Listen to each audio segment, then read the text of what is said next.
Hey, everybody. Hello. How's it going? Good. How are you? Good.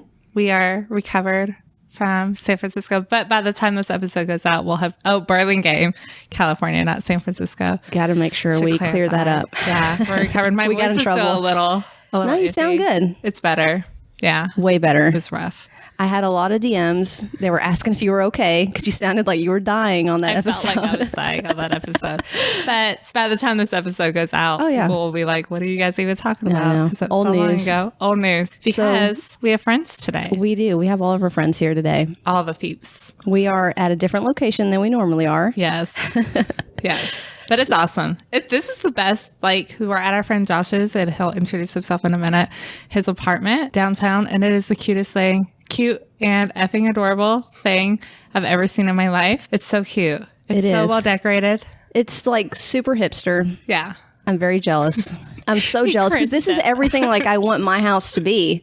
And it's totally not. No, your house is not this at all. Your house is very Joanna Gaines inspired. I know. You need to decide what you want. Do you want Joanna Gaines or hipster? No, I don't want Joanna Gaines. It just, it happens. It's uncontrollable. In Nashville, it does. Yeah. Because if you go to the home decor, Anywhere, it's all Joanna Gaines.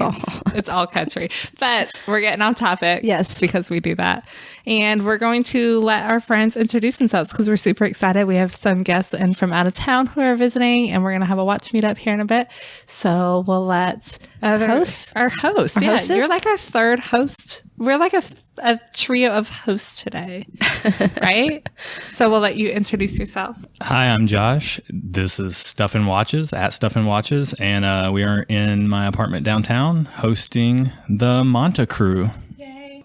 Yeah, hey, this is Justin Crodel. I am the co-owner and president of Monta, and this is really special for me because as we talked about at lunch earlier, I like the watches, but I love the people. And as I'm sitting here with my business partner and my three new friends, all of which we've connected on Instagram and social media, and as we said, there's probably we're going on 6 billion people in this world, and we probably never would have met if it wasn't for this shared hobby. So this has been a long time coming. I think we planned this back in July or August this summer. Yeah. Mm-hmm. And I'm glad it's finally here.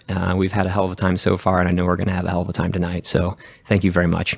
Awesome. And this is Michael DiMartini from Monta Watch. And I will just kind of cut it down to just, I work with Justin a lot, and I help design and develop all these great little things you do. So again, thank you so much for having us, Kat, Josh, Catlin. Oh my gosh, I messed up her name too. Yeah. You're good. Okay, and we, just for our listeners to know, we've stuck with tradition and having watch friends in town. We just ate hot chicken, so everybody's a little hot right now too. Yeah, engorged. What did you guys think of Nashville hot chicken?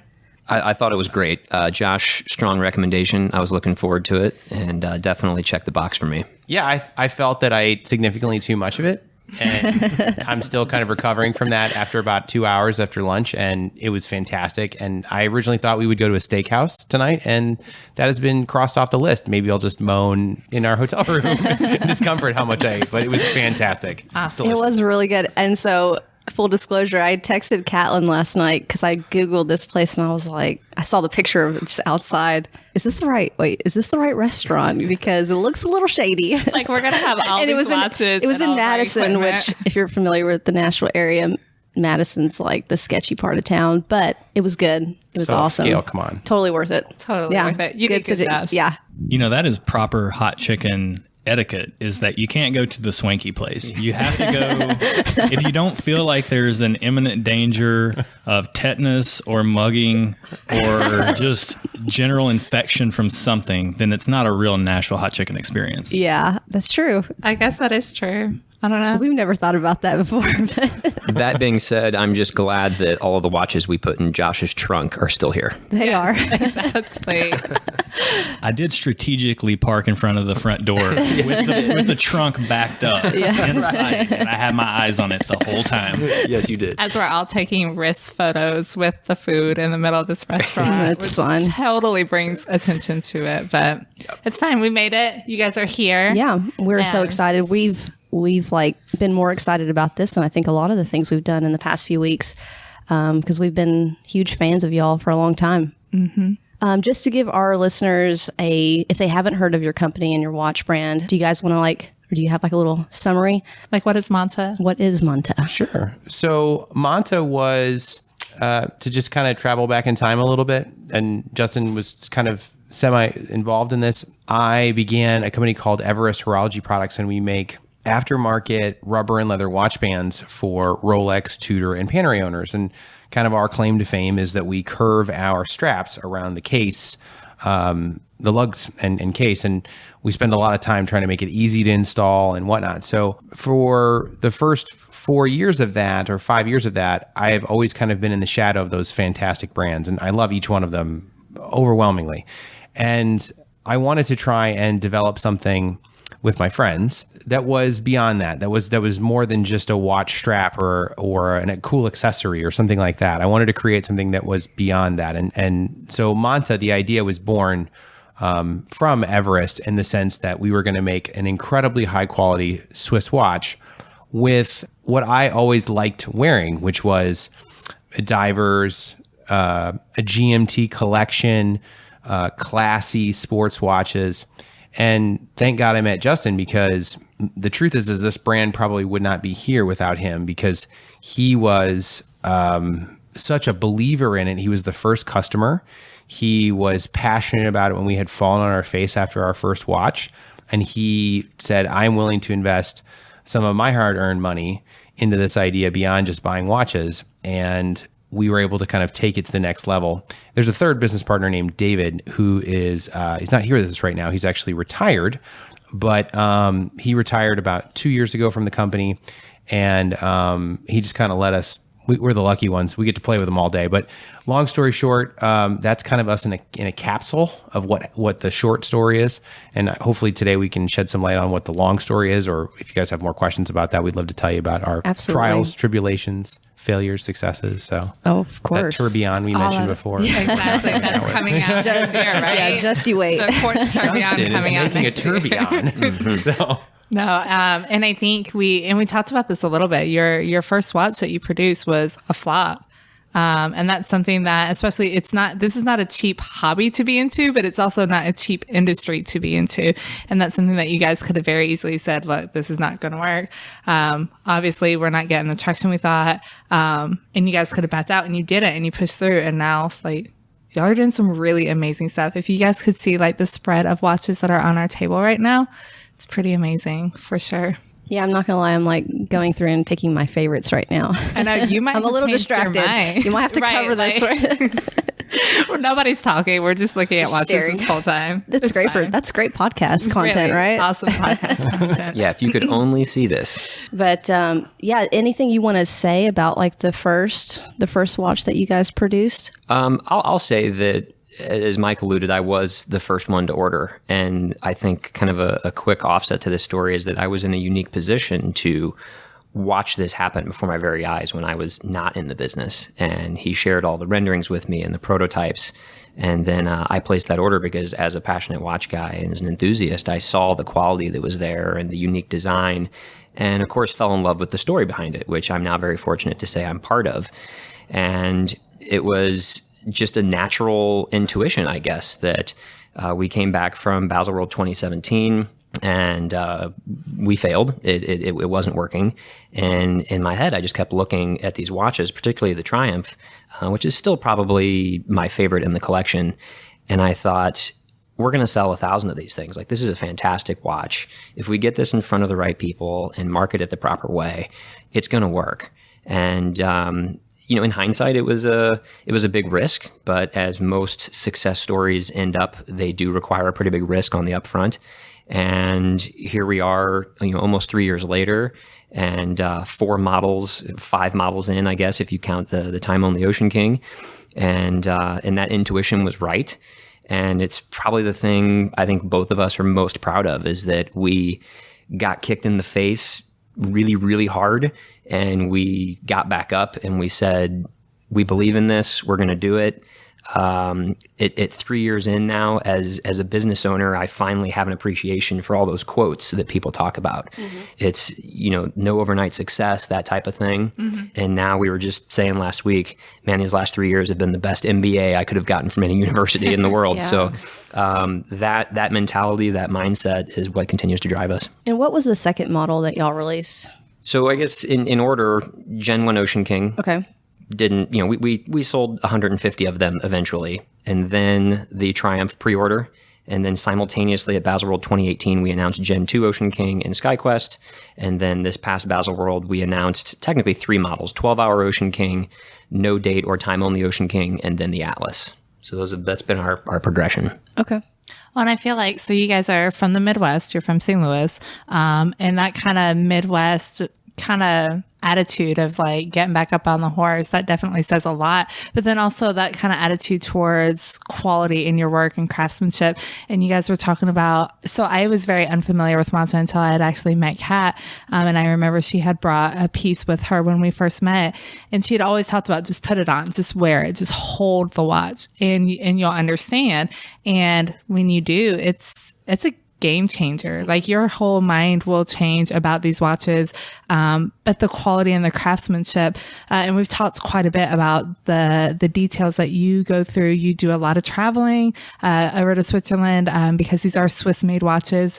You travel a lot to Switzerland to take a look at dials and hands and things like that. So why don't we talk about some of the detail that goes into the craftsmanship of these watches? Yeah. So when you're making a product of any caliber, it doesn't matter if it's a watch, if it's a handbag, if it's a sweater, if it's a light bulb, and if you have a goal of saying, I'm not going to make a good one, I'm not going to make a great one, I'm going to attempt to make the best. Now, the best doesn't mean perfect. The best means you're trying to achieve some sort of level of excellence, and you may only be the only one believing that you're the best. And that's okay, because if you believe it enough and you focus your hard work and time and effort on it, then other people will too.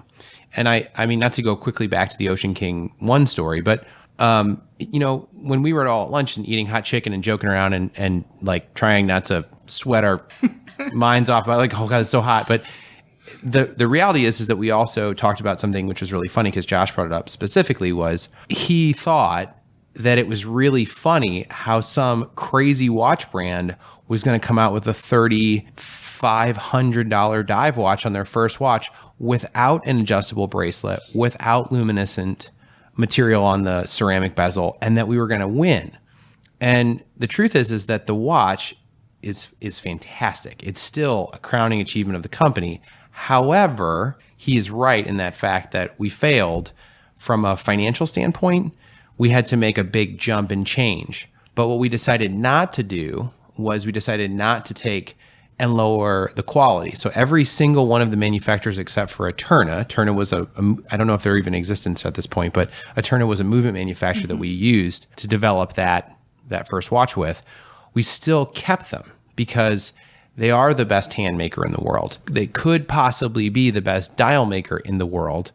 Our bracelet maker could be one of the best bracelet makers in the ceramic man. All these people are the best. So we were only lacking on the execution and the price point.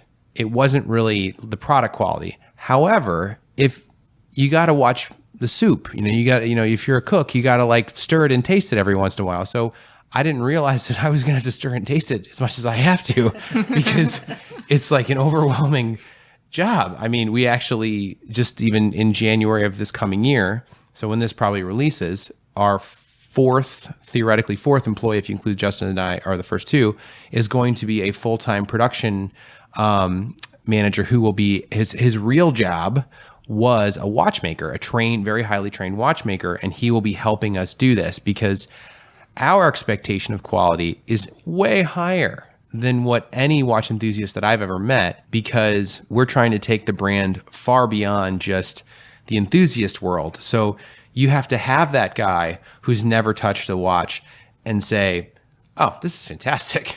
That's like, it's like the guy who tries this, or the woman who tries champagne for the first time and says, that's the best glass of champagne could have ever tasted, even though it might have been the first one. Mm-hmm. So that's what we're trying to do right now. So yeah, we're stuck to being overly quality oriented, and it sometimes backfires because of the fact that we have this niche market that we've been selling to, because people expect that absolute dead perfection's only going to be coming out of our office. Bad news bears, dead perfection is not even possible at any level doing anything by any brand. It's not doable. But we can give you as close as we possibly can achieve with what we believe to be the best manufacturers in the world that we work with, right down to the assembler, the box maker, Justin on the customer service end, me on trying to make sure the website's fat, whatever it is, we try to make everything as high quality as we possibly can. And even this year, like talking a little bit farther into just what we're trying to do here, we sent out a Christmas card to every single customer with a cleaning cloth in it. And why do we do that? Because we're incredibly grateful that you guys recognize that. I mean, the comments, the compliments, the fact that we have seen growth in 3 years, we're still shocked at the sheer demand. So we're overwhelmed at times, both like on the side of how excited we are for the future, but also how grateful we are for where we are sitting in this space right now. So absolutely. And I think what you just said kind of alludes to why people pick up your watches and they're shocked, because the quality is so good. And I can say just tonight, with seeing all of these on the table here, pictures just don't do them justice. I mean, I would have never thought that Blue Ocean King, like I've never even thought about it. And then I just saw it and I was like, that might be my favorite watch now.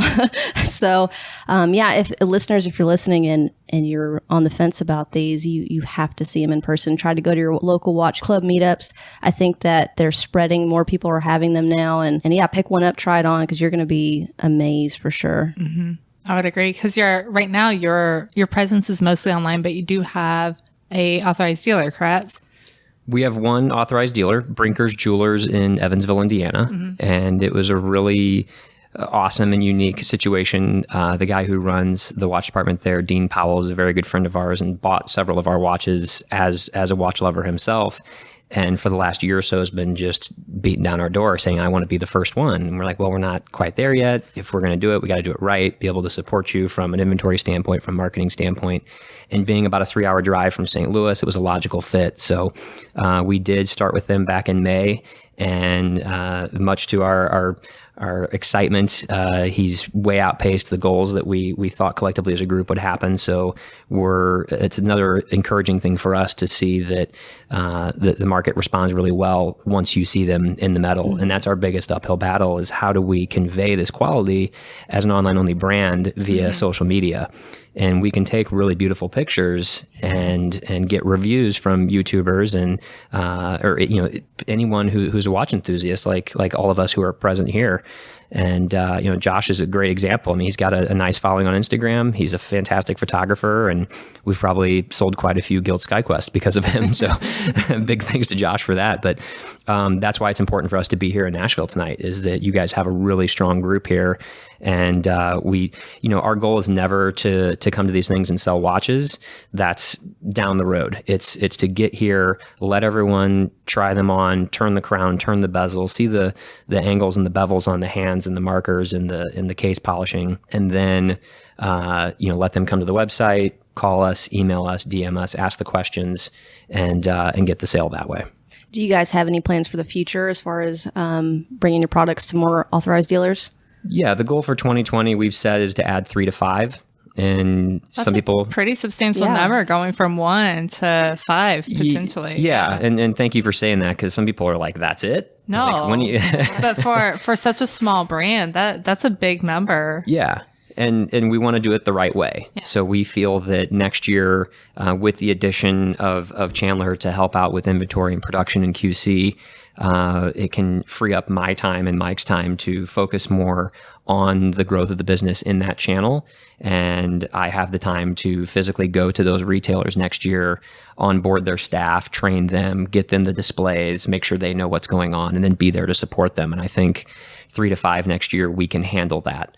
And that would be the goal going forward. And we want to roll that out slowly. Well, and you kind of hit on it earlier, your social media presence. Like, you guys do have a very strong presence on Instagram. And this is something Kat and I have talked about a lot is you get these older brands that are just painfully unaware of what's going on in the watch collector community. They're not on social media. If they are, they just have some intern who has no idea anything about watches, who's just replied the same generic answer to every comment.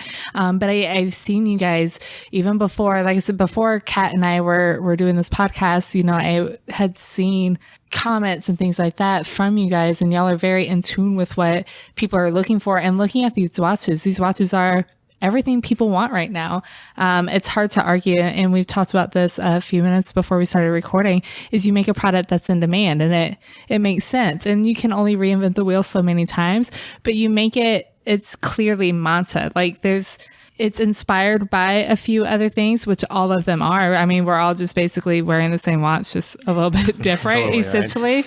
Right. But it has a clear identity and a clear DNA that makes it very much so you guys. And I'm sure that comes from a lot of feedback and things like that, and being so involved in the watch community right now as well, because y'all go to different events as well. Y'all were just at Wind Up, correct? Yeah. I mean, I'll answer that. So, I was like, somebody was at Wind Up, right? You know, everyone listening at home, trying to not make it sound like we aren't picking who's going to answer each question. It's like, we'll just trade, I guess. Y'all just go back and forth. That's what we do. We just go back and forth. Yeah, whatever. But yeah, so we try very hard to listen to what the customer wants, because at the end of the day, they're the one who's going to pay for it. So, however, this is all made from what we want. Mm-hmm. I mean, there isn't a single watch sitting on this table or ever designed that isn't about something that the two of us were planning on hoping that would be out there to wear. Now, I know that seems incredibly commonly said in the micro brand industry, because it's easy to say that, you know, I'm going to make the watch that I want to wear. But the truth is that it's actually kind of funny how I kind of design for specific people. So, the best example I can give you is that Justin and I created. By the way, this is not available, not coming out. So we're just going to come out and say that already. So which means we all want it right now. Like, as take my money. Oh yeah, no, take my money. If I could just have that, it's not coming out. So don't ask. No, okay. So just joking. But we had a opaline silver Triumph that materialized, and it was a test, and we did it, and it was actually showed up at Baselworld 2017, and it didn't get a lot of press because at the time we thought, well, it's not the one. It just doesn't fit. Opaline silver doesn't work with a military design. But Justin was like, oh man, this is the super coolest watch ever. And I was like, well, I'm not doing it. Sorry, I'm a jerk, whatever. And so, but in doing that, I gave him another gift that he really loves, which is the opaline silver Alice, because it was, to me, that was what he needed in his life to make him happy. And for that, it's true. And so the best story I can give that maybe was supposed to complimentary true story that really did happen is we're driving all throughout Switzerland just before we were to go to Baselworld 2019. And Justin's in the car next to me, and the poor guy has to sit through all these stupid meetings. For Everest. He's like, fucking Everest, right? You know, this thing's gigantic, all these customers, all this stuff, whatever. So, but he's like, fine. So we went to like 6 manufacturers that day. And number 6 was the assembler for the 3 prototypes. And we pick up all of our watches for Baselworld the night before the show. The night before the show. Sorry. Because what could happen? Oh, yeah. And by the way, we're taking the pictures for the watches the night before in the apartment. In an Airbnb at 4 a.m, jet lagged. So freaking funny. And then we talk about how we're going to change the pictures on the website. Never happens. So it's just like, it's such so funny, but so true. But okay. So Justin's sitting next to me. He's jet lagged. He's burned out. He's fried. I've been driving him all over God's creation, passing lots of cows. and he's looking, he cannot get his eyes off of this opaline silver Atlas. And I thought, okay, I nailed it. Because we're talking, just to kind of give you an idea, the watches are made in a Swiss valley known as the Swiss Watchmakers Valley. But we can say it, right? Yeah, Lalacle. Lalacle. Near where Audemars Piguet makes theirs. So, we're driving from Lalacle to Basel. And it's about a 3-hour drive because you got to drive through the hills and stuff doing like 40 miles an hour. 40 miles an hour, tops, 30. Yeah, it's terrible. But not for Justin Crodel. I mean, he was ecstatic. He was like, "This is the best night ever." I think I took 900 pictures on that car ride, and it just completely glued to it. So I knew that at that point, I gave him what he wanted, and I think that's what we're trying to do for the rest of the world. That we want when you get your watch and you open up the box and you're super excited, you don't go, how do I flip it? Because that's what my biggest fear is that I've created something that someone's not really going to be that excited about. Instead, we have customers like Josh who he's got a bunch of awesome watches. He can't stop taking pictures of it. He's fallen in love and he's done. We got him. We're good. We put our hooks in him. He's ecstatic. He's a customer that's for life. You definitely did. And, I think that for me with the SkyQuest, it fulfilled something that I wanted that didn't exist before. And it's a watch that is a beautiful watch. It's a rugged watch. It's refined, but it's sporty. I mean, it checks all the boxes and it fits my life so well. And it gets as much wrist time as anything. And if I'm being quite honest, it probably gets more wrist time than pretty much every other watch in my watch box. Just because it's something that's so unique with it. It's just the attention to detail, like the way you guys, and I have a gilt SkyQuest, the bezel numerals matching the dial print so well. And just that sort of attention to detail is something that you don't really see at many times the price point of Monta watches.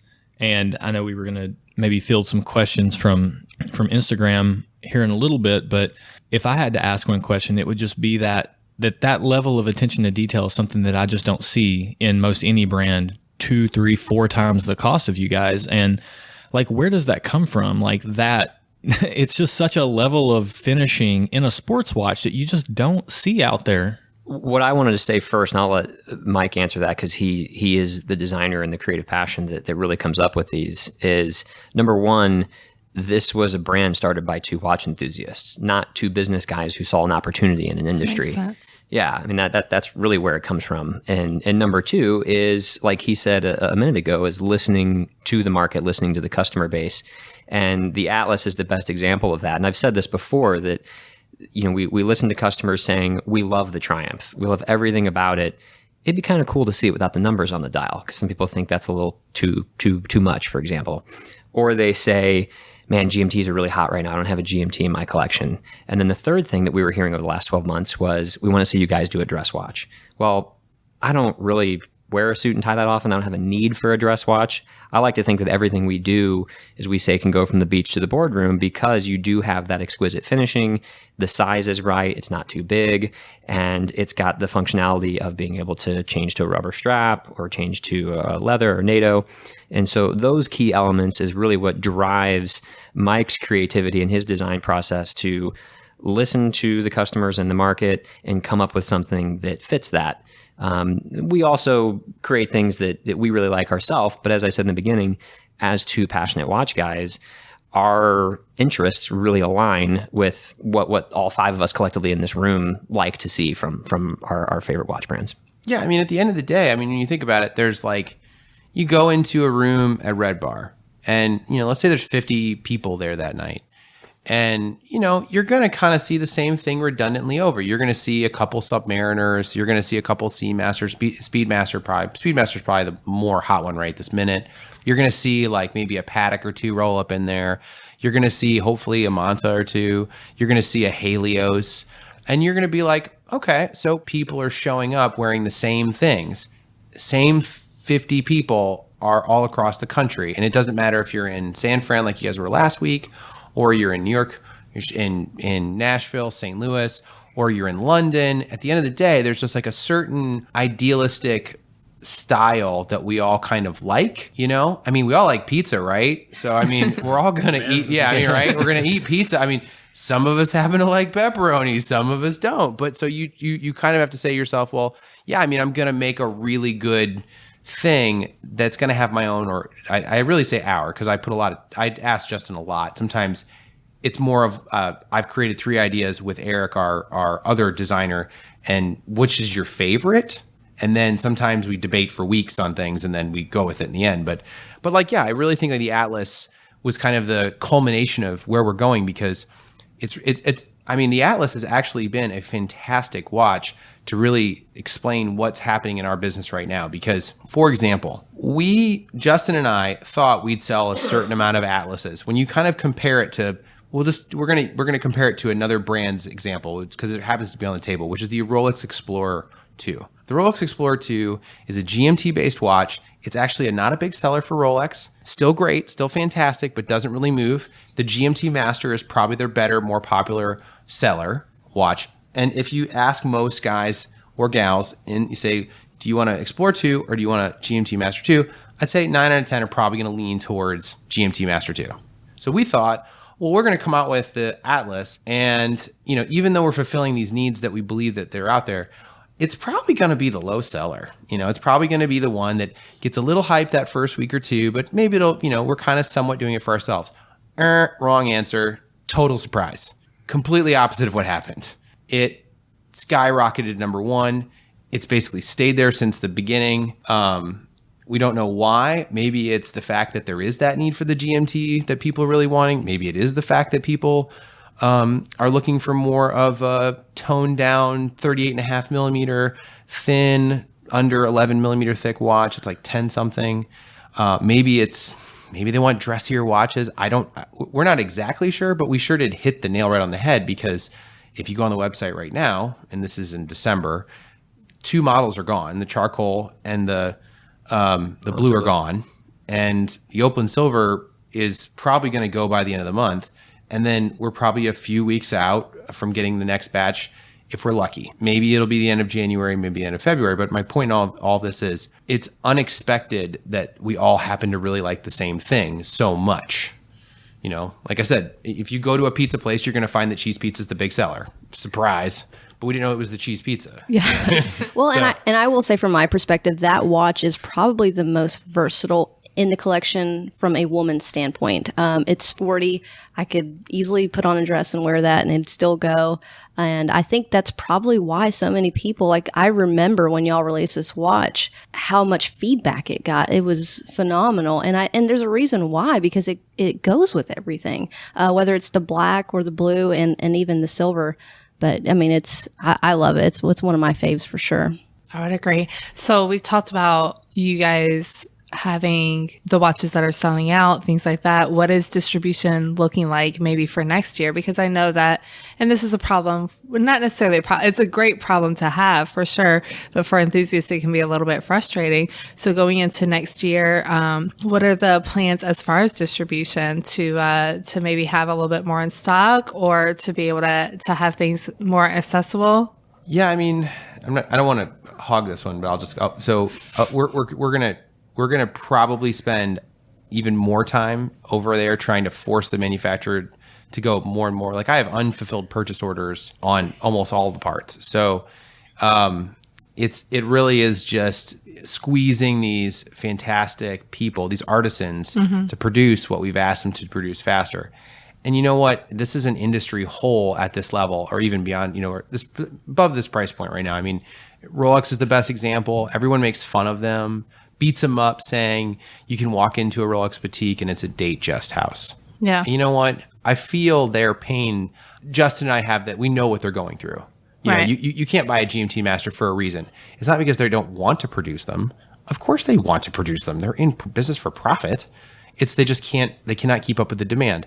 Patek Philippe is going through the same thing with their steel models. They're like, I'm sorry, we can't produce anymore. It isn't BS. It's for real. These manufacturers are at their full capacity. But I mean, you look at certain brands and you recognize that the demand on themselves is so high that it has to come back somewhere. And, every once in a while you see a slip up here and there, and, someone gets a macro picture of something and you're like, I'm sure someone at that big brand is smacking their forehead and being like, oh my gosh, of course, the one watch that sneaks out that's not perfect, that somehow finds its way on Instagram.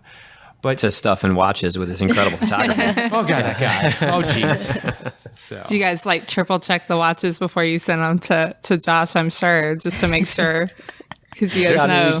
yeah. I feel like honestly that's my fear. I just started getting into photography. That's my fear with getting into macro.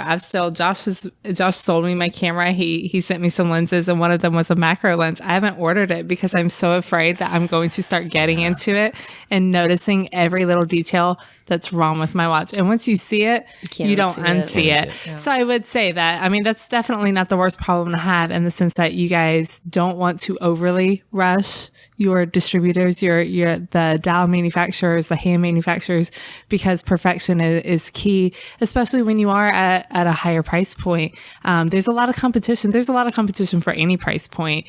But I find that this is the most fascinating thing about micro brands, is you guys still manage to stand out with no name, no history really behind you guys, compared to other brands that are in this price point and even a little bit more, who offer similar products. And that's phenomenal, and congrats to you guys. But I think a lot of that stands to the quality that you feel and that you see with your timepieces. Well, no, you don't. You don't. Real awkward, guys. Like, somebody needs to start raising hands when y'all want to speak.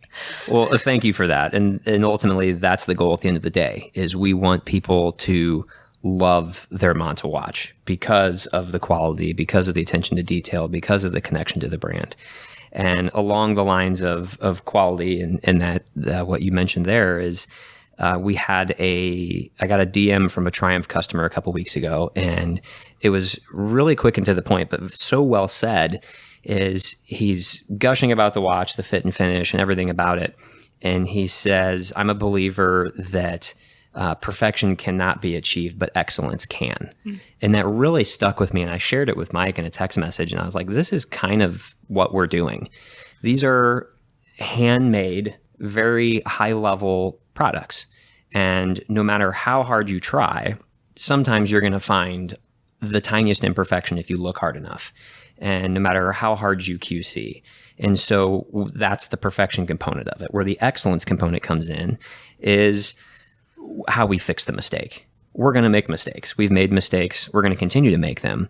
But for me, and the reason why I got involved in this, is I was missing that connectivity to the brand and that customer service aspect from the brands that I loved as a watch enthusiast. Whereas I could, reach out to the dealer or the boutique where I bought the watch, and they would make it right eventually. Emphasis on eventually, because it would usually take a while. And I understand why that happens. And so my big focus is to really ramp that up. So if you're going to give your hard-earned dollars to us and invest in one of our timepieces, you're going to get the very best customer service. And if we make a mistake, we're going to fix it. We're going to take care of it. And that's something that I really want people to know and understand about us, is as much as we don't want to be Mike and Justin, we want it to be Monta. It's still Mike and Justin, where the buck stops. And so we continue to invest in that. So we mentioned Chandler earlier. He is a fantastic watchmaker. He's been handling our service exclusively for the past year and a half, and he's proven himself time and time again. And so I can't make any big promises just yet, but when he's in our office in January from 9 to 5, Monday through Friday, let's just call it what it is. If you send your watch in, he's probably going to be done with it in about 48 hours, and we'll have it back out to you. So for any type of service need, and then for him going over to Switzerland with us to ramp up that level of QC before it gets to us, to really streamline that process so we can make more watches efficiently. That's amazing. And I think we've all heard horror stories from people with brands and reaching out and taking months to even up to a year to get the watch back. And I think to me, it's not the fact that something might be wrong with it. It's how the company deals with it. And I've heard nothing but positive things from you guys. And that just goes to show you how much care and quality y'all, put into these pieces. Absolutely. Yep. I think like at the micro brand level, because I hate that word, by the way, because I think it just really makes it I was going to ask how you felt about it. Yeah, that's a great question. Yeah. I've had that question asked me like 2 times, and I'll just come out and say, like, the word micro brand is a lot like saying, the little guy. Yeah. And you're no one wants to be the little guy, right? And we should all encourage the little guy too, right? Yeah. At the end of the day, like, when you're you're at the 5th grade basketball event. You're putting the kid into the game who barely can tie his shoes straight because he needs a shot at it too. And there's a lot of micro brands that are needing that right now. You know, like they're making a $400 watch. It probably cost them $320 to make, and then they're going through some struggles. And I mean, you should almost be like, those are the macro guys. Like they're the ones who are taking the biggest risk in the room. When we were at Wind Up 3 years ago, I guess was the first time we went. We didn't sell that many watches. We had a great time. We always have a great time wherever we go, but we were the little guy, and people were like probably laughing at us a little bit in the corner, like, those are the idiots who thought they could sell a $3,200 watch. Yeah. And then they lowered the price. Oh, and then they gave some money back. Big deal. And now I see the other guys in the room, and I feel bad for the guys who are the first ones in, and you're like, don't worry, kid, it's going to get better. So the micro brand thing is really frustrating because it's some of the greatest people in the world are at Wind Up just trying their ass off, trying to make something different. Nothing against big brands. I mean, but they're machines. Right. That's what they are. They're beautiful, wonderful machines making fantastic products that we all buy, but they're not. There isn't as much life that goes into every single watch that you're going to get from a Brew Watches, an Oak and Oscar, a Monta, a Notice watch. You're not going to get that type of customer service at 3:30 in the morning when someone on the other end of a DM on Instagram is trying to sell you something because they're trying to make their rent, because they're trying to pay for their car with that watch because they've put all of their hard-earned savings into that design and develop it as best they can. And you're never going to get better customer service from a lot of us. I mean, there's a few in between that are dumbasses, but for the most part, you're going to get really good, great people like the ones I just mentioned. Mm-hmm. Brew Watches, John Ferrer, that guy's like the bomb. I mean, he's like the nicest person in the world. He's way nicer than Justin and I. I mean, he's like the nicest. He's like, I was going to say, y'all are hard asses. Yeah, I know. Phew. No, but actually, he's just like, that's the kind of if I was to buy a watch from someone, I especially if it's a smaller brand, the time and attention to detail that those guys give and we give is what we're trying to produce. Yeah, I mean, sure, we've all bought a XYZ watch.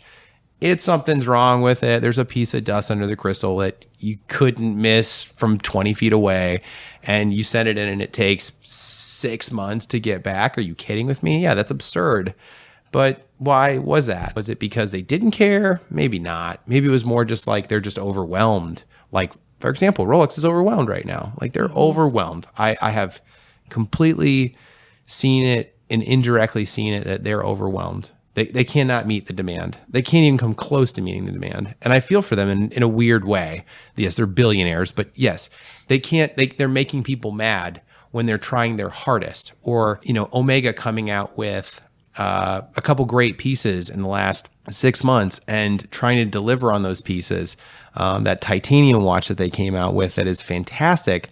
Yeah, I mean, it was probably unbelievably hard to make a titanium movement. Has anybody ever done that before? No. So, there's all kinds of different things out there that people are trying. It's just, if you want excellent customer service, you might want to buy from a Monta-like brand because you're going to get the owner trying to make sure that you're really happy at the end of the day, because he needs you to tell 5 other people about how wonderful the brand is. He can't survive, or we can't survive if you're like, it's just a Monta. It didn't look that great on my wrist. It was kind of uncomfortable. And like you have that if that happens to us, we're out of business. If you buy that from XYZ big brand, they're not going anywhere. No, the doors are gonna open wide tomorrow. Yeah. So, right. But it's exciting to see where we're gonna go though next. I think because, like I said, the Atlas was an unexpectedly huge success. We didn't expect it to be as successful as we did. It wasn't planned for sure. I thought you were purchasing that. I thought you were on purchasing at that point. Purchasing what? Weren't you purchasing all those cases and told me to not buy so many dials? Yeah, something like that. So I'll point the finger at you on that one. Well, so what would you guys, out of curiosity, having been you're still so new into this. I kind of forget that you only started 2017, right? 2016? Started taking orders in 2016, delivered the first watches in January of 17. So it's still so new. And I'm sure there's a few, what stands out as like the one thing you wish you had known before you started all this? One thing in particular, it's hard to pick one. It's like, which one's your favorite watch? But one that's coming to mind right now is just the timing. And I don't mean of the movement. I mean of the process. There's nothing that I dislike more than having people's money in a pre-order and having them wait. But it is essential to our business in order to produce this level of quality and to eventually deliver these watches. So, right now as we're recording this, there's about half, give or take, of the Blue Atlas pre-orders that have not been fulfilled yet. And we're working on it. They're going out, not as we sit here right now because we're here, but, I would love to get to the point we talk about this where we no longer have to do a pre-order. I think it would be a big step forward for us to say, here's a new product. It ships in 2 weeks. Yeah. Like, place your orders. They're all here. And we're just going to start shipping them out as they come in. That, to me, we always not joke, but we say when we get off the plane in Geneva or Zurich, there's all these huge signs. When there's a big Monta sign there, that will be like, we'll probably break down and cry and be like, we finally did this. Yeah. I'll back all the way up to like in the next 2 or 3 years, if we can pull it off, when we no longer have to pre-order a watch. I don't need anything more than that. Yeah. If we can just continue on this path and deliver the watches right when we say we're going to deliver them. And it's not that we deliberately do that. It's just there's delays in production. Mm-hmm. And he had to get on a plane for like 72 hours and go to Switzerland last month to take care of one little problem. And that's expensive because flight, hotel, rental car, etc. So that right now is one thing that sticks out to me of many. I think you ask any business owner, what's one thing, if you could go back in time, you could really hit some home runs, so to speak, if you knew that. Yeah, I mean, everybody would love to know where the pitfalls are in life, right? I mean, there isn't a single person out there that hasn't made tons of mistakes. I'm looking around the table right now and thinking about it and saying like, Kat, I mean, there's tons of things that you would love to have changed. I don't care what it was, that even just as a split second in your life. But if I could make one probably big change, it would be that we did not go with the Eterna movement. But then I'd also have to say that I'm glad that we went with the Eterna movement because it taught us, the mistakes on what not to do. Right. So yeah, I mean, if we wouldn't have come out with the Eterna movement and we would have started with just the Solitas and, went forward with just like the Solita 2893 and 2892, then yeah, I mean, I'm sorry, the Solita SW330 and 300, the ETA 2893 and 92, then yeah, I mean, that would have been great. We probably would have jump started a little bit and whatever, but just the sheer fact that we failed, I wouldn't failed. We fell on our face and we got back up and we wiped the mud off our shoes and we said, okay, well, this is not the right way. Well, we wouldn't have been able to learn what we're doing now to do what we're doing. And that kind of helps us. And in a weird way, and I know I've kind of harped on the Atlas a little bit, but the Atlas is not a complex watch in the sense that it's not a complication that is like the rose gold tourbillon that we'll be coming out with. No, we're not coming out with that. But yeah. That's quartz, right? That's quartz. Yeah. Yeah, it's a unique model. Justin's doing the assembly and making all the parts in his basement. It's going to be great. No, it's just that the Atlas, it was a lot of new things that we'd never tried before. And the indices were a little harder. The bent hand was a little more precise. And we tried the 2893 movement, which was really great. It's been a great movement for us. But we also, there's some that came with SW330s. Both are perfect in the sense that they do the exact same thing and function exactly the same, and they're great. But it was like every pitfall that we could fall into, we fell into it. But because we had the experience of an epic screw up at times with that stupid movement from Eterna, and we eventually perfected it. We actually made their movement better. It got us through not flipping out and freaking out about what could have happened or what happened, because the last couple pre-orders have went pretty smooth. I mean, the Triumph pre-order was a cakewalk. I mean, we told people when the watches were going to come, they came. The Ocean King B2, we told the people when the watches were going to come, they came like slightly, like a week or two later. The SkyQuest was a little bit off, not too bad because of a steel bezel insert issue. But for the most part, it was pretty smooth. The Atlas, that's been a rough go. Like, it was every single pitfall that could have happened to a small watch brand pretty much did. Got told that other big brand bumped you out of the way. Sorry, have a great day.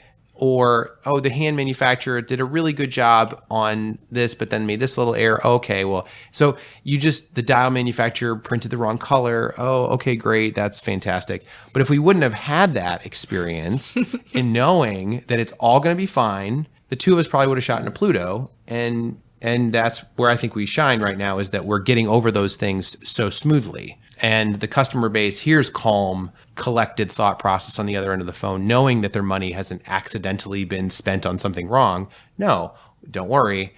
We delivered hundreds of Atlases in a very short amount of time. We're down to like 23, something like that. And that's amazing. Here's another one. So I got into the business, it'll be 3 years ago this month. And I was in finance before that, big watch enthusiast. And I'm like, this is going to be great. I'm going to get to do what I love for a living. Be so awesome. I'm going to be part owner of a watch brand. I'm going to get to do what I love every day. And I do love, not every day, but 99% of them. And for all your listeners who are thinking, man, these guys, this is really cool. They own a watch brand. They're just doing what they love. It's, I mean, what could be so hard about that? It is incredibly difficult. But anything worth doing is very difficult. And the good days far outweigh the bad. But the bad days, for lack of a better term, really suck. And, there's some times where I'll go into Mike's office where I'm about in tears and I'm like, how are we going to do this? And I have the best business partner in the world who just reassures me and tells me, here's how we're going to do it, because he's been doing this for 18 years. The last 8 or 9 of which with Everest. And so he's had this real boots on the ground experience in Switzerland and with manufacturers. And to me, that's also the best part of it, is something I'm really proud of is we've stayed very good friends throughout this process, even being business partners and having some really shitty times that we've had to go through. And so for the listeners, I just want them to hear that yes, it is really cool.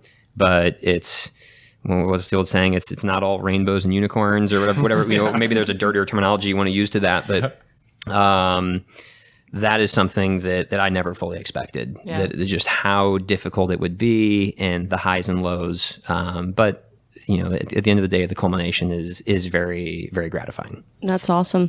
By curiosity, how long does it take from design to manufacturing that watch and it coming to you guys? So each part is different. So obviously we'll ignore the movement for a moment, because that's like, if we were to make our own movement, which we are. No, we're not. We're not. This is the ultimate fake news. Yeah. We're not doing that. So no. If you ignore the movement, so let's do that. So that's the best part, to just ignore for a second. The case and bracelet, crystal, etc. They all take about.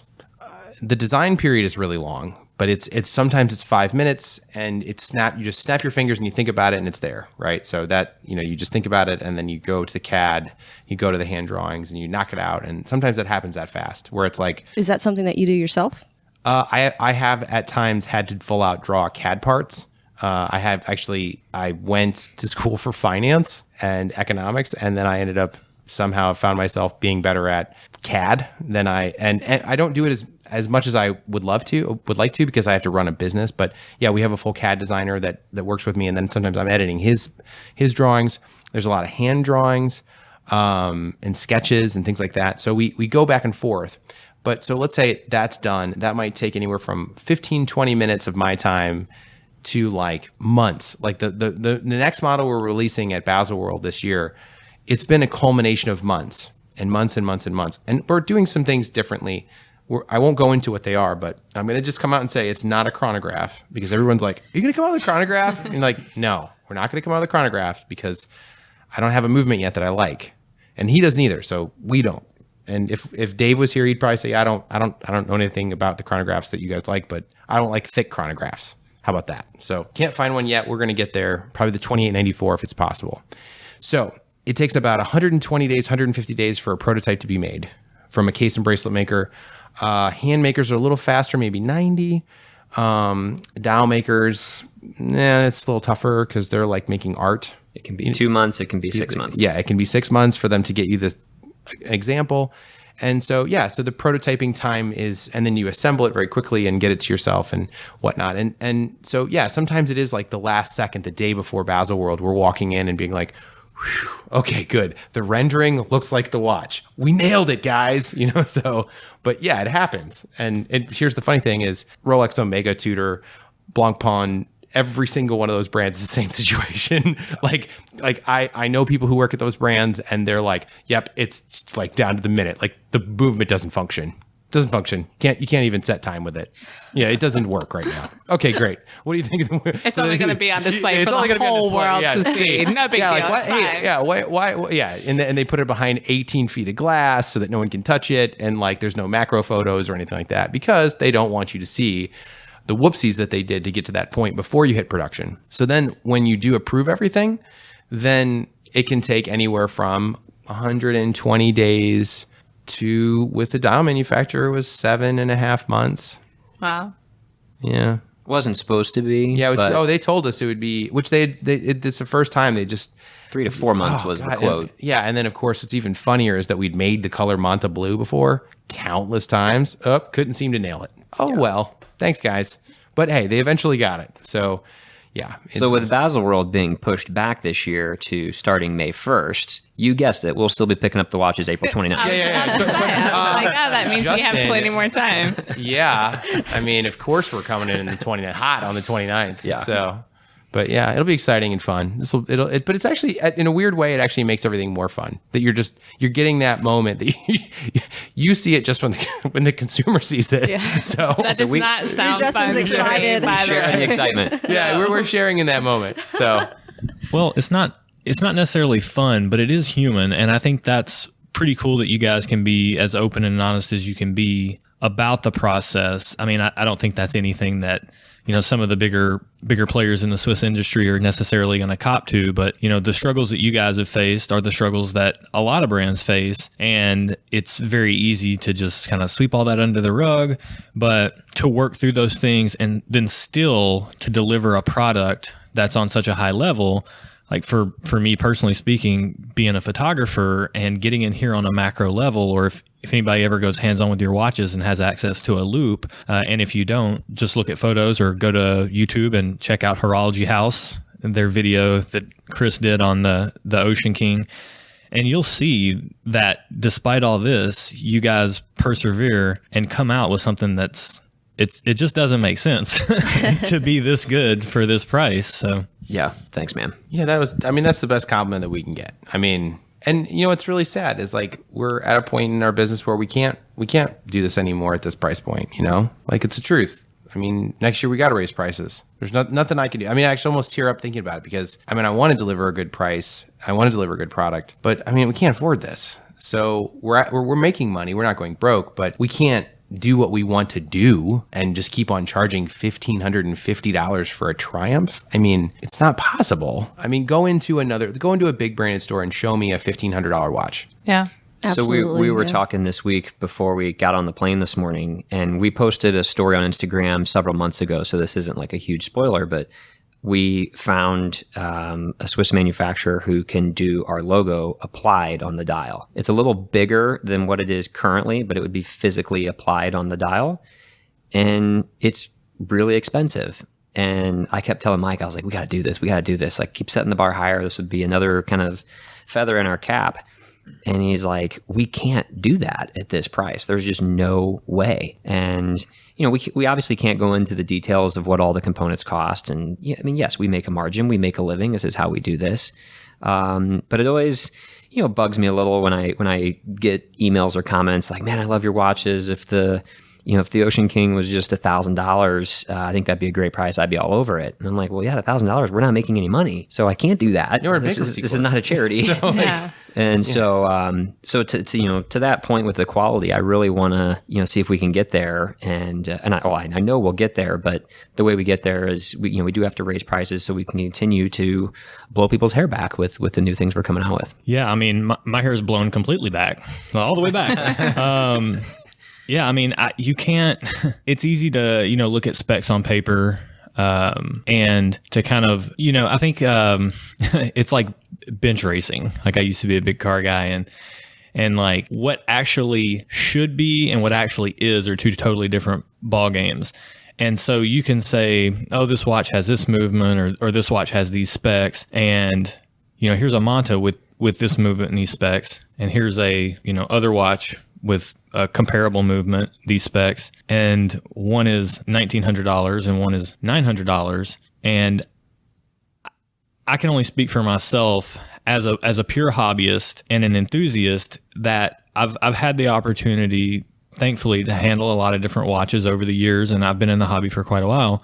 And I know what a $1,000 watch looks like, and I know what a $500 watch looks like, and I know what a $3,000 watch looks like, and up and up and up. And I always tell people if they ever ask me about watches, I just say buy the best that you can comfortably afford, because more often than not, you do get what you pay for. Like these things are priced where they're at for a specific reason. And I genuinely feel that that's a true statement.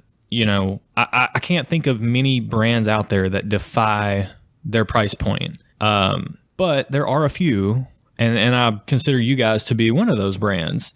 And not to jockey too hard for Monta, but I'm just genuinely a fan. Like I think that the value is there, and I'm just a blue collar guy that, puts his pants on one leg at a time like anybody else and values something that's really important to me. And it's just cool sitting here to hear some of the stuff that you guys have been through, and then just to see coming out of it, the product that comes out of it. And yeah, it's incomparable to a watch that's $1,000. Quite frankly, it's on par. I said it earlier, but it's on par with watches costing several times as much. It's just impressive. Yeah. Thanks, man. And that is it really is the best compliment when someone says that, because you try so hard and you give your all in something.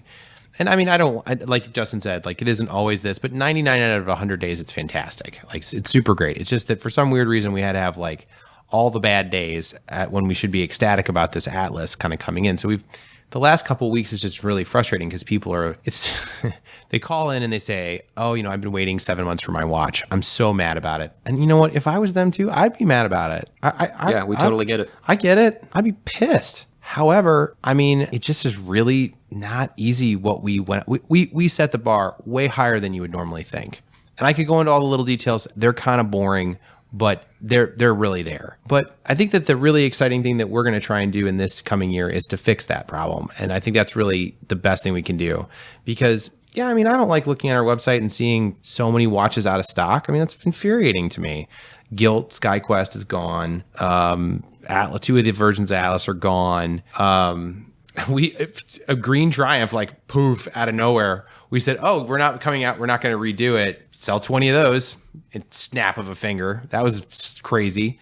Yeah, so we discontinued the green Triumph because of the 4 models. It was the clear 4th place seller. And it never fails when we go to wind up or we'd come to a red bar, somebody could physically see the green dial. Oh, I love it. I'd bring 3 of them with me to wind up. They'd be gone the first day. And so what I talked about earlier, the struggles of selling online only, because it's a green dial. You have to either really like green or you have to see it and go, holy cow, that really works with this watch, this field watch style. And so, yeah, like Mike said, we made the difficult decision. Well, we've got X amount of dials left. We have to keep some for future service.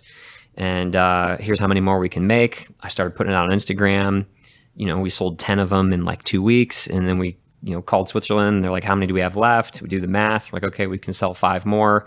We pre-sold 4 of those 5. They just came this week. And then literally 2 days ago, somebody just randomly ordered the last one. We called the web guy. We said, kill it. And I think the lesson learned there is, like I said, we need to somehow do a better job of marketing that type of product when it's not a classic just black dial. Yeah. And then number two is that when we did make the announcement, we sold probably 15 or 20% of the total allocation in the last 30, 40 days. So there is something to be said about limited editions. And we've always kind of said brand A, brand B, limited edition this, limited edition that. Well, clearly it works. So they know what they're doing. Now, you're not going to see a limited edition from Monta anytime soon. That was the rose gold tourbillon the next year, isn't that? It's going to right? be incredible. That's where the idea came from. It's going to be incredible. So, on a serious note, though, we've talked about and toyed with the idea of doing limited editions, but we want to be really true to the terminology where if we did it, we would literally only make 50 of them and no more, no less, very specific. And so we get comments, questions every now and then, but I guess I'll put this out there to the readers. If you have requests for a limited edition, send an email to info@montawatch.com and we'll field them to the best of our ability. I think also and just, limited editions, the great thing about them is if they really truly are limited, it's fantastic for the consumer. Like recently, my wife, who loves Van Cleef & Arpels, which is it's really a jewelry brand.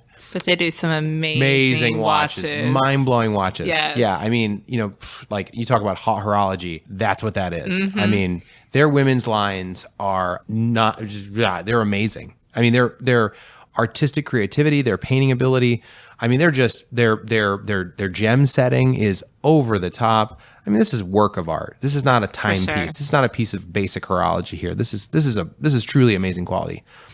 So she fell in love with a shape called the quatrefoil, and Van Cleef calls it the Alhambra, and it looks like a 4-leaf clover. It's a very common Catholic symbol. I am Catholic, so is she. We're not really religious. However, she loves the symbol, and she's loved it since we literally were on our honeymoon. And they came out with a blue single piece necklace with a diamond in the center of it. And they used to make a blue version in turquoise, but they only could make something about how the turquoise had ran out. Long story short, it was truly a moment of excitement when I could buy this for my wife. I literally had bought a few pieces from Van Cleef & Arpels for her in the past year and a half. And I called the salespeople and was like, I want this piece. And the first few were telling me, I'm sorry, it's already sold out. And I lucked out that randomly I got to pick one up in Geneva. So we had actually honeymooned in Geneva. She fell in love with the design on our honeymoon. I got to pick it up there, and it's limited edition. That's badass. Yeah. That's a moment of just, wow, that's amazing. And you know what? It was like an extra $1,000 for that limited edition. And I didn't even mind paying it. I was like, nope, it's a lifelong thing. We're going to give it to our daughter. She's going to give it to her daughter. That's amazing. But when you come out with limited editions and they're like 25,000 pieces of them, well, that's not really limited. That's a lot of watches to be considered a limited edition. So yeah, we're not doing that. We're not doing that at all. We're gonna if we do an achievement, if Justin and I are here in 10 years, 20 years, 30 years, we will do a limited edition that is based on some sort of successful thing for us. Yeah. The 10-year thing of this watch, or we would do that. And it would be only offered to previous customers, and it would only be select, and it would be unique, and it would be more expensive because it is truly limited, and we'd do it. But we're not doing I just see a lot of these smaller brands. They're trying these limited editions. I won't go into names of micro brands because I don't think that they're just, that is a dumb idea. Micro brands don't make 25,000 watches a year. They make 1,000, 2,000. So a limited edition of 200 pieces for them is 20% of their stock. Yeah. Don't do that. That's that's not a limited edition. It's called an edition. That's called a production. So. Yeah, so the Green Triumph is a great example that we learned, maybe limited editions do work, but if we're going to do one, it's truly going to be limited, and it's going to be a moment of success, of pride, not it's Monday. Yeah, how are we going to make some money? We need some more watches. Yeah, somebody needs a paycheck. Yeah, somebody got to pay for all these trips, right? Yeah, right. Put it up. All right, so let's get into a couple of questions from our listeners. Let's see. We're looking at our Instagram right now. Clearly, I did not think this through all the way. Do you want me to go first? Yeah. Okay. Now, I'm going to butcher these Instagram handles, but from @MT3CHN1K, I think that's a he. He writes, anti-magnetism is big for me. Any plans for silicone parts in the watches or other protection? The short answer is no, because we're reliant on what the current movements from Sellita and ETA provide. So if there was a new movement developed or some type of option for that, yeah, we would consider it. Kind of similar to the lines of, will we ever make an in-house movement? I really don't ever see that. It's an extra layer of complication, no pun intended, that we currently really can't absorb right now. But not to say that a future model won't be designed specifically around anti-magnetic properties. And at that point, yeah, it would make logical sense that the movement would have those functions. Yeah. We'll do this one from 1 watch, 2 watch, 3 watch more. I know this guy. He's a new Triumph owner. He's the best. Okay. He's asked like 18 questions. Yeah. So, and then he follows it up with, okay, I'll stop. Thanks for doing this. Favorite brand with favorite podcast. But so he asked, will the Ocean King class be available to purchase for us Triumph, Atlas, and SkyQuest owners? No. Very, very easy answer. Yeah. So it's maybe we all need a quick tutorial on what a dive clasp is. That's okay. No problem.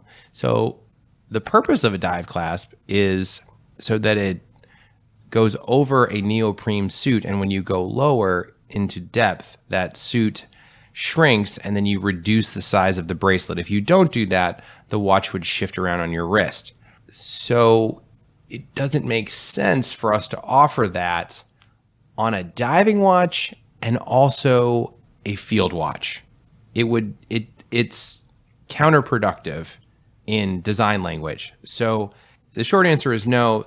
The long answer is no. I mean, like, it's not happening. With a lot of O's at the end. No, because it's almost like me saying, we created this fantastic dress watch that has a diving bezel and luminescent technology on the diving bezel. Well, isn't that a dive watch? No, it's a dress watch. It's a different watch. So if you really want that clasp, I suggest you buy that watch and love it and enjoy it, and then buy another Triumph and then buy that and love that too, because the bracelets are interchangeable. I think that this is Josh's plan, right? This is my plan as a SkyQuest owner, and it's a watch I love, and I actually have a perfect fit on the bracelet. I couldn't ask for it to be any better. There's plenty of micro adjust holes, piece of cake to fit to my wrist.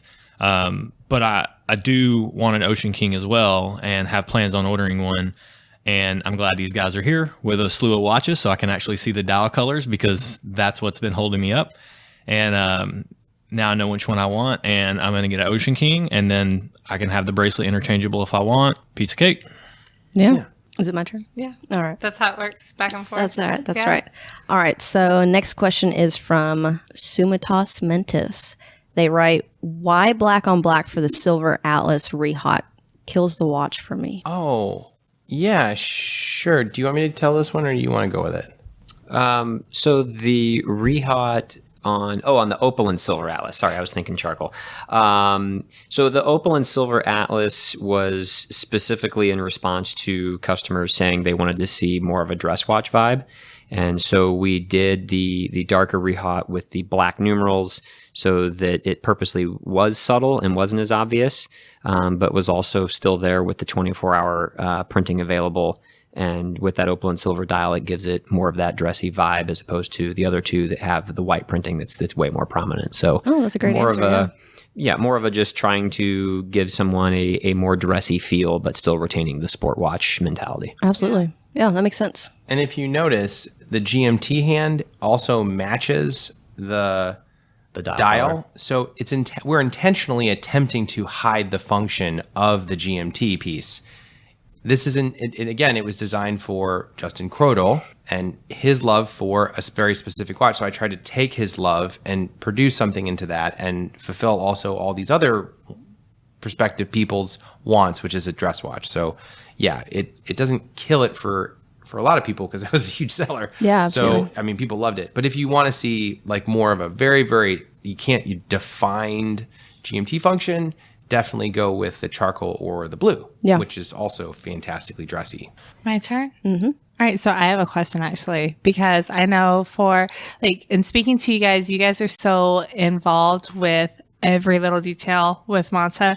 You guys both have families, and like, I would assume a life outside of here, though I know that like with Kat and I, it's hard, and we're not even running a watch brand. What does life look like outside of Monta? Like when you aren't answering emails or DMs, on a weekend, whatever, like what drives you guys to continue to do this? What do you love to do outside of here? I'll go first. I'm married with two wonderful daughters, 9 and 5, so heavily focused on the family. My older one plays 4 different sports. That means a busy schedule. I'm coaching one of them, so I squeeze that in there somewhere. I absolutely love music. So whether you come into my office and Mike tells me I've heard this song 6 times in the last week, or I do play piano and guitar. I love to go to concerts. Both of us are a bit of foodies. I've gotten into wine a little bit more in the last couple of years. And I thought what you were going to say is like, when do we do the design process, or how does that work? And I always laugh because it's like almost every night when I'm putting one of my kids to bed or he's putting his kids to bed, we're both laying there texting each other. What do you think of this? And screenshot this. And I thought about this. We can relate to that. Yeah. Well, I think that, my wife probably says it best, is that you shouldn't have a work-life balance. You should just have a life balance, and she's going through some tough times herself, in the sense of our lives are really busy, and she's a teacher. And I guess the thing is that I love so much what I do, and I try and mix my daily life with it. So when we were driving over to Josh's badass house pad, I said to him, but I didn't get to finish my statement, but I said, I actually, like, my happy place is our office. Like, it is my ability to go and exert out all of my wants and express my hobbies. This is my hobby, but the business part kicks in, sadly, at times. So, but I mean, if you were to just fully ignore watches, it would be, I am a travel junkie. Like, my wife and I don't even know how many days out of the year, something like 95 to 100 days out of the country. And we're always moving, and we're always doing something. We have 3 wonderful kids that we drag along. The youngest is 2, and she's spent pretty much, from a percentage standpoint, more time out of the country than like anybody I know in the world. Do you need like grown adoptive kids? Right. So That maybe sounds- no, yeah. That sounds pretty legit. Yeah, we just constantly are on the move doing something. I am not as like the classical dad, like Justin over here is like, he's going to get like dad of the year for like 5 sports and all that stuff. And I usually just kind of hang out with my kids and do some Legos and play and we go to the backyard and get muddy and stuff. We don't, I don't know. I'm not that guy, but neither's my son. So he's not that guy either. Yeah. So, but, Neither one of us like have any weird hidden talents, or like Justin is an sneak away and amazing go on- pianist. He is so full of it. We don't like go on hunting trips or anything like that. Pretty basic stuff. If you follow him on Instagram, you'll notice that Chronos 1010 sometimes drops panty dropping, because he's hitting them ivories flawlessly. I will upload little 30-second clips every now and then of myself on the piano. He is trying to boost my own confidence. such a stud when it comes to that. Although Mrs. Crodel, she's listening. She may need to give him a little more love for that, because I hear she's kind of like, Justin, could you please stop playing piano right now? It's too loud. Yeah. Although my wife actually jokingly sends him requests. She did. She asked for Let It Go Frozen intro, so I uploaded that a couple weeks ago. Aw. Straight up player over here. Nailed it. So, yeah. I'm probably the only person in this room who has still not watched Frozen at all. Yeah, or- you got to get on Gotta that. see it. Oh my God! Man, Please, no. you have to go now. That's No. What's the point of having Disney Plus if you don't watch Frozen? Like, that's I've heard so many parents who don't enjoy watching Frozen because their kids want to watch it 800 times. Yeah, but you have a 13-year-old. Yeah. Yeah, I have a 13-year-old boy too, so I Time has miss passed. the Go watch some Frozen. No, I don't know. Friday I actually night. say Frozen 2 is fantastic. Is I'm it? Frozen 1 better than Frozen 2. Hold Wow, against me, whatever. Wow. man. This business relationship is now over. Monta, everything on Monta is 75% off. Termination clause. Yeah. That's how it always ends.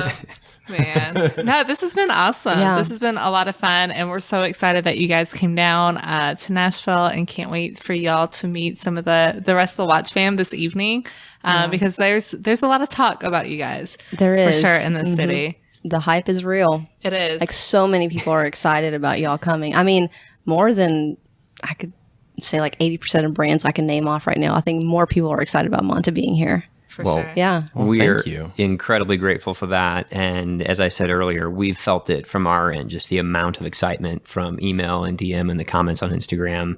So we've been really excited about coming here. And it was great to finally meet you all. Josh, our maybe one of our first Nashville customers. And Catelyn and Kat, thank you so much for having us on the podcast. It's been a real treat. Yeah, it's been a pleasure. Thank you guys. So for our listeners, where can they go and find out more information about Monta?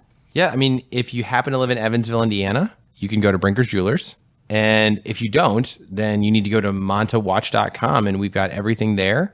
And hopefully in the next 6 to 8 months, we'll have 3 to 5 jewelers that we already have pinpointed who they are. Over the next, if those places aren't in your neck of the woods, then go to montawatch.com. Go to the Instagram at montawatch.com. Check everything out. There's obviously so many pictures there. Our hashtag is like Monta Mondays and Monta Watch. Or if you're passing through St. Louis, we are by appointment only, but we welcome people to the office anytime that fits our schedule. We have a fantastic Nespresso maker. We're going to need to road trip up to St. Louis. Oh, absolutely. Yeah. For sure. Yeah, we'd love to have you. Yeah, let's have Josh plug all of his stuff, because he's our honorary guest co-host. Yeah, just follow me at Stuff and Watches. You'll sure to see plenty of Monta SkyQuest photos and whatever other Monta watches are to come. And follow at Nashville Watch Club. If you're local, come out to the Watch Club events. We've got a pretty good crew of folks, and it's a good time. And check out at 10 and 2. He's I'm going to plug you guys too. I'm plugging everything. Plug it all. Guys, just make sure. We'll have photos from the watch event obviously coming up. We'll have tons of photos of these watches. Everything will be on our website. So make sure you go to www.10and2.com. Follow us on Instagram and Facebook, which is at 10 and 2 Media. And thanks, guys. This has been thank you so fun. much. Thank you. Yep. Awesome. All right. Bye. Bye. Bye.